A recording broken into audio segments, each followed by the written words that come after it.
What happens after you file for citizenship naturalization for N-400 when you're a lawful permanent resident green card holder?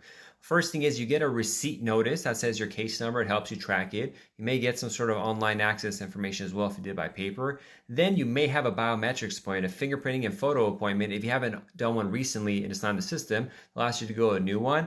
And then you wait. Potentially they may send a request for evidence asking for more information, but for most people, you'll get an interview notice to appear at an in-person interview. So they can ask you questions, 100 questions about U.S. history. You have to be, they ask you 10 of those 100. You have to get 6 of 10 right. They'll go over your form, your personal history, your background, make sure it's okay. They'll do some language testing. It's not too stringent, and you may have exemptions for it. They'll ask if you want to do a name change or if they even do name changes at the time. And then if giving the initial approval, they'll say, okay, you're approved for O ceremony. It doesn't mean you're approved, you're done. It just means they got the initial part done. They can always change their mind later too.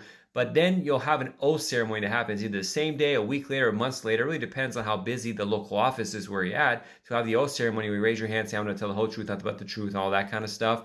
Once you do that, you'll get a naturalization certificate. You're officially a citizen. It's not a passport. People think they're applying for a passport most of the time. Once you have that certificate, that's when you can go and apply for a U.S. passport. It's separate from the citizenship process itself, naturalization. That's how it is. How long does it take? It could be 3 months, it could be 2 years. Timelines are all over the place.